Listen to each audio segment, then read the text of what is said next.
불상사가 좀 있었죠. 큰 불상사. 예, 불상사가 아주 있었습니다. 헌정사상 처음으로 현직 대통령이 구속되자 서울 서부지법 앞에 몰려있던 극렬 지지자들은 법원 청사로 난입해 기물을 파손하며 폭동을 일으켰습니다. 살인자! 살인자! 이건 갖고 서야 되는 거 아니야? 주사위 좀 한 손엔 소화기, 다른 한 손엔 쇠파이프를 든 사람도 보입니다. 강성 지지자들이 폭력적인 어떤 행동들을 해서 경관들도 다치고 그런 상황인데요. 잘은 모르지만 뉴스에서 이제 충격적인 장면 중에 하나가 트럼프 대통령 이제 강성 지지자들이 미국 이제 국회의사당에 난입을 해서 그런 것도 저희가 이제 시각적으로 봐온 상태인데, 이게 전 세계에도 이렇게 이제 법원에 난입하는 경우는 이게 아주 드문 흔치 않다라고 이렇게 얘기를 하셨는데, 어제 서부지방법원 앞에서 경찰 추산으로 4만 4천 명이 모였단 말이에요. 제가 솔직히 말해서 현장을 지나갔습니다. 현장에 한 10여 분간 있어봤어요. 예, 그런데 2030들이 의외로 많아요. 얘들이 굉장히 진지해요. 물론 걔들이 법원으로 난입을 해서 뭐 벽을 부수고 기물을 파손하고 하는 것을 절대 지지하거나 찬성하는 건 아닙니다. 그건 절대 그래서 안 돼요.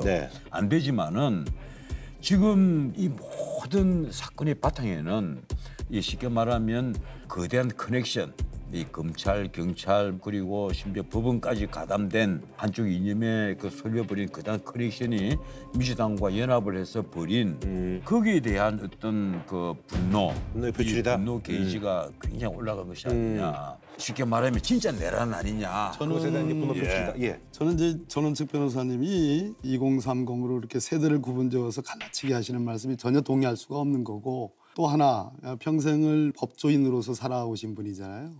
그런데 이 서부지방법원의 폭동행위, 이것은 소요죄에 해당합니다. 그러니까 소요죄는 내란죄 다음으로 국가적 법익을 침해하는 굉장히 위중한 범죄예요. 그런데 이것이 그냥 갑자기 발생한 것이 아닙니다. 윤석열 피의자 측에서 뭐라고 그랬느냐, 석동현 변호사 그분이 서부지방법원이 잘못된다는 것을 가르쳐주기 위해서 출두한 거다. 재판 관할을 어겨가면서까지 저지른 그 불법을 오늘 법원이 깨끗이 씻고 잘못된 수사 절차 이런 부분에 대해서 분명하게 법원영장 판사가 가려줄 것을 촉구하고. 세상에 법원을 그렇게 얘기하는 사람은 없습니다. 석동현 변호사가 누굽니까? 검찰 출신 변호사입니다. 정치하는 분입니다. 그 사람이 지금 윤석열 대통령의 가장 측근이라고 그래요. 이렇게 대통령을 지키는 척하면서 자기 광파하는 변호인들이 하는 이런 변호는 용서가 안 되는 거예요. 그런 얘기들을 실시간으로 계속해서 얘기하니까 젊은 2030만인지 어떤지 모르지만 어찌됐든 김민전 의원이 그 유도했던 그런 백골단위는 듣기에도 민망하고 섬찟한 폭동 사태가 벌어졌고, 그 영장을 발부한 판사들을 체포하겠다고 7층 집무실까지 올라갔어요. 제가 법원에 주로 7층에 많이 근무했습니다. 그 법원을 에워싸고 심지어 수백 명이 법원에 난입해가지고 판사를 잡아라 하는 이 사태가 정상적인 거 아니죠. 그건 그럼에도 불구하고 일부의 과격 청년들이고, 실제 많은 젊은이들은요 그 자리에서 주저앉아 가지고 돗자리 위에 앉아서 그런 친구들이 있겠죠. 눈물을 흘렸습니다. 예, 그런 친구들이 있겠죠. 그런 측면은 다행입니다. 그러나 말 그대로 진짜 백골단과 다를 바 없는 수십 명의, 지금 한 90명 가까이가 지금 입건됐다는 거 아니겠습니까? 그 친구들이 들어가지고 그 서부지방법원의 그 외벽은 돈 들여가지고 리모델링 한 지도 얼마 안 돼요. 그거 때려 부시지. 경찰 그 방패 빼가지고 경찰로 상해 입히지. 이거는 단단히 잘못된 일이죠. 제가 민주당 쪽의 시위 현장을 쭉 지켜보면서 가령 옛날에 박근혜 대통령이라든가 최근에 그 윤석열 대통령 인형을 만들어서 꽁꽁 묶어가고 다니는 걸, 그런 걸 내가 전체 민주당의 모습을이라고 내가 말씀 안 드리잖아요. 아니죠. 예. 그 마찬가지로 일부 담 넘어간 그런 과격 청년들을 두고 전체의 보수 청년들이라고 그렇게 말씀하시죠. 그런 말씀은 안 하셨는데. 아니 잠깐만. 이런 사태에 대해서 한마디 말씀하시겠다 이런 사태에서 하셨으니까. 좀 개탄을 해주셔야 되는 것이 말씀하시겠다 하셨으니까. 저는 맞다 이렇게 생각합니다. 저는 딴 걸 보는 게 아니라 민심이 어느 쪽으로 움직이느냐, 이 향방을 나는 주의 깊게 지켜보고 있었는데, 그걸 일부 언론에서는 역풍이 분다. 실제 보면 국민의힘과 민주당에 대한 정당 지지도를 주로 조사를 해서 어느 정도로 바람이 바뀌고 있는가를 보는데, 지금 MBS 조사라든가 갤럽이라든가 이런 면접 조사를 하는 걸 보면 드디어 국민의힘은 올라오고 민주당은 약간 내려오다가 들어붙었다가 역전이 되어버렸단 네네네. 말이에요. 그전에 일방적으로 윤석열 대통령 쪽에 몰렸는데 네네네. 말하자면 민주당 쪽에서 너무 점령군 행사를 하니까 거기에 대한 어떤 반발이 일었다. 그래서 역풍이 불기 시작했다. 네. 저는 거꾸로 말씀하셨을 줄 알았어요. 최근에 국민의힘 여론조사가 좋게 나오니까 그런데 법원에 대한 전대미문의 이 폭동 사태 때문에 국민의힘 쪽에서는 긴장해야 될 거다. 이 흐름이 바뀔 수가 있다. 근데 거꾸로 말씀하시는 걸 보고 저는 진짜 아예 실색했습니다. 정말로. 앞으로 한번 두고 보십시오. 오죽했으면 예, 바람이 어느 쪽으로 부는가. 오죽했으면 우리 그러면 이렇게 합시다. 국민의 예. 아니요 그렇게 얘기할 것도 앞으로 아니고 일주일 동안 바람이 어느 쪽으로 부는가 봐서 일주일 뒤에 또 뭐 소주예요? 삼겹살 사기. 제가 의도보면 자신 만만합니다. 사실 이제 구속영장이 어쨌든 발부가 돼서 이제 구치소에서 이제 20일 동안 재판을 이제 받아야 되는 그런 상황인데, 근데 서울구치소가 지난번에 이제 그 조국 대표도 들은 얘기로 거기가 난방이 안 돼서 너무 춥다, 그런 것 때문에 고생이 많다라는 그런 얘기를 들었는데, 그 컨디션이 예전에 이제 법무부 장관도 하셨으니까 어때요? 잘 알고 계실 텐데. 서울구치소 일단 난방 문제, 적어도 난방 문제 크게 없다라는 게 제가 확인한 바. 난방이 문제가, 그러니까 문제가 없다. 아주 춥지는 않다. 아니, 춥지 않다. 거기서 잠깐만. 하룻밤 안 잡았죠. 그렇게 말씀하지 마시고요. 그게 아니고. 예, 그렇게 하지 마시고. 잡으셨어요. 아니, 잡으라는 얘기가 아니고. 그런데 근데 이제 어쨌든 두 번째. 네. 보통은 일반 사범의 독방은 한 1평이 채 안 됩니다. 네네. 근데 윤석열 피해자가 있는 곳은 3평 정도 3평 가까이니까 굉장히 넓은 것이고 제가 알기로는 순간 온수기도 제공이 되는 것으로 알고 있어요. 그러면 그게 특혜냐 뭐 아니냐 글쎄 모르겠습니다. 이 교정본부 입장에서는 어찌됐든 현직 대통령이니까 특수한 그러한 그 독거방을 만들었고, 그다음에 경호 문제 얘기하는데 우리 저 대한민국의 구치소든 교도소든 거기도 교정 공무원들에 의한 개호가 철저히 되기 때문에 경호 문제가 있을 수는 없습니다. 네. 뭐 그 부분에 있어서 뭐 사실 아니 나는 아까 내가 이 얘기를 했는데 이 현직 국가원수 그리고 대통령이 일단 구속이 됐단 말이에요. 네. 우리 문명국에서 한번 살펴보세요. 지금 아직까지 현직인데 감옥에 쳐넣은 경우가 과연 있는지.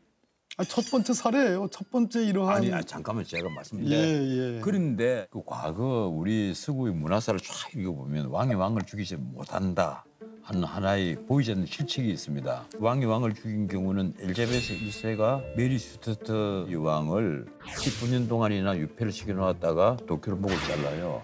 그 경우 외에는 왕이 왕을 죽인 경우는 거의 없다고 보입니다. 그만큼 왕을 죽인다는 자체가 그 국가의 명예 자체를 완전히 박살내버린다는. 그래서 그런 보이지 않는 룰이 있는 거예요. 그런데 이런 유례 없는, 전례 없는 일을 벌이고 있는 주체가 누굽니까? 지금 최고 권력자가 누구예요? 지금 이 진치 상황에서 최고 권력자는 국회의 절대 다수를 갖고 있는, 국회 입법 독재를 하고 있는 민주당이다. 그리고 그 대표는 이재명이다는 거예요. 그러면 그 이재명은 자기는 떳떳하냐? 아니다는 거예요. 12개의 범죄로 네. 5개의 재판을 받고 있단 말이에요. 그런데 본인에게는 한없이 관대하고 본인의 재판을 한없이 쭉쭉 늘어지게 하면서 윤석열 대통령에게는 지금 민주당은 총격전으로 최대한 가혹하게 한단 말이에요. 아니 근데 저기 그 얘기가 마침 나왔으니까 얘기인데, 국민의힘 권영세 비대위원장이 대통령에 대한 어떤 사법 절차는 일사천리에서 KTX급으로 구속까지 이렇게 됐는데 완행열차에 느긋하게 앉아있는 사람이 있다면서 이제 당연히 이재명 대표를 이제 겨냥한 얘기를 했는데요. 이 부분에 대해서는 두 분의 생각은 어떠신지? 자, 이재명 당대표가 이끄는 민주당이 국회의 다수당이긴 하지만 대한민국 현재 윤석열 대통령이 직무가 정지된 상태에서, 한덕수 국무총리가 직무가 정지된 상태에서 최상목 대행이 대한민국의 행정을 담당하고 있어요. 이재명과 민주당이 무슨 근거로 폭정을 하고 있다는 말씀을 하십니까? 아니고요. 자, 또 하나.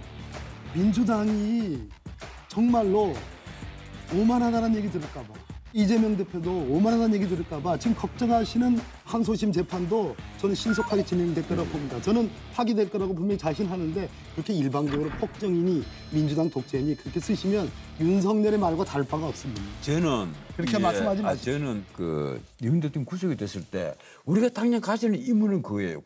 왜 가령 이재명 대표는 수많은 이 범죄 혐의를 받고 있고 12가지 범죄 혐의를 우선 받고 있잖아요. 그리고도 그 구속영장 심사를 받을 때 방어권을 보장한다. 판사가 그렇게 얘기를 했습니다.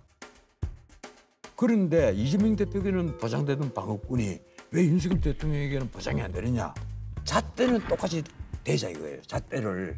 DK 정의의 유신이 DK 아닙니까? 한쪽 눈을 가리고 한쪽 두 눈을 가리고 이렇게 칼을 들고 서가 있는데 저울도 들었고. 예, 저울도 들고 있는데 눈을 왜 가리겠어요? 앞에 있는 사람이 누구인가를 예, 보고 좋은 판단하지 말씀이에요. 말라는 얘기란 말이에요. 제가 좀 그럼 잣대는 똑같이 돼야 되는데 왜 그 판사는 윤석열 대통령에게는 보장을 못 해주냐. 방어권을 보장을 안 한 게 어딨죠? 피의자가 법정에 나와가지고 본인의 입으로 45분 동안 자신이 이번 비상계엄이 정당하다고 얘기한 것이 방어권의 보장이라고 보여지고요. 자유민주주의라는 신념 하나를 확고히 가지고 살아온 사람입니다. 윤 대통령은 앞으로도 탄핵 심판에 계속 출석할 계획입니다. 자, 어쨌든 이제 저희가 이제 또 주제를 바꿔서 한번 얘기를 해보도록 하겠습니다. 자, 이제 뭐 헌재 탄핵 심판이 본격적으로 이제 시작이 될 텐데 어쨌든 윤석열 대통령 측도 비상계엄에 대해서 이제 정당성 확보에 이제 주력하는 그런 모습인데요. 그래서 이번에 준비한 주제는요. 12.3계엄의 정당성, 진실 혹은 거짓으로 저희가 정해봤습니다.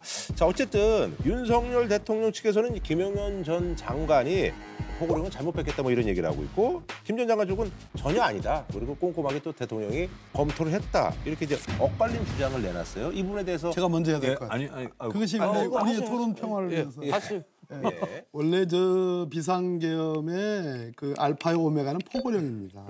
이 포고령 안에 모든 것이 다 들어가 있어요. 그래서 포고령이 오르면 합리적인 설득력이 있으면 그 비상계엄은 적법 요건을 갖췄다고 보는 거고 포고령이 틀리면 그 비상계엄은 비상계엄이 아니라 내란이 되는 겁니다. 그러니까 김용현 장관이 자기한테 책임을 넘기니까 그 얘기 뭐냐.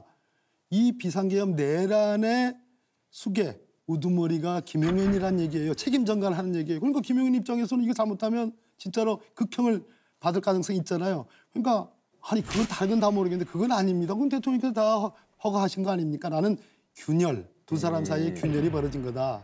이것은 그래서 그런 측면에서 탄핵 재판도 저는 2말 3초, 2월 말 3월 초면 빨리 진행이 될 것이다. 빨리 그리고 전원일치로 파면 결정을 내릴 가능성이 높다 이렇게 보는 거예요. 자, 우선 포고령 문제. 나는 그 이 포고령을 보면 처음부터 아주 좀 웃긴다 그래서 왜 그런가 하면 거기에 전공의들 안 들어오면 처단한다는 조항까지 덧집을 놨단 말이에요. 이게 도대체 어느 놈 만든 포고령이냐. 과거의 비상계엄의 포고령도 제대로 못 읽어본 자가 아니냐. 그런데 전체적인 그 진술을 보면 그 포고령을 준비를 한 것은 김용현이 맞는 것 같아요. 맞는데 다만 이제 김용현은 쉽게 말하면 결재를 했다. 뭐 이 비슷한 취지의 얘기를 하는 것이고 문제는 그렇습니다. 이 전체적인 걸 보면 이게 윤석열 대통령 쪽에서 처음부터 이 비상계엄 자체를 아주 이 쉽게 말하면 우리 사회를 완전히 방향을 확 틀어버릴 생각으로 진짜 과거의 비상계엄 같은 그런 비상계엄으로 여기지 않은 게 아니냐. 아까 제가 말씀 본인이 이제 그런 얘기를 가볍게 한단 취급하는. 제 보기에는 그래요. 앞으로 이제 가는 김용현의 정은 또 1월 23일 날 아마 신문을 하는 걸로 아마 되어 있을 겁니다. 아니 근데 군 지휘관들 지금 이제 장성들이 이제 뭐 어쨌든 간에 일제히 윤석열 대통령이 이제 반하는 증언들을 하고 있는데 이거에 대해서 이제 윤석열 대통령 측 변호사들은 저 사람들이 이제 그 연금을 위해서 입을 맞추는 거 아니냐 이렇게 이제 얘기를 했는데요. 군인들은 제일 두려워하는 게 연금이 사라지는 거라고 그러답니다. 이건 뭐 제 추측이기 때문에 제가 감히 그저 팩트라고 말씀드리지 못합니다. 근데 그 진술 부분들이 다 임무라도 맡은 듯이 한 토막씩 이렇게 진술을 했습니다. 그 진술들은 헌법재판 과정에서 반드시 탄핵을 할 것이고요. 그 우선 수방사령관과 특수전 사령관의 진술입니다.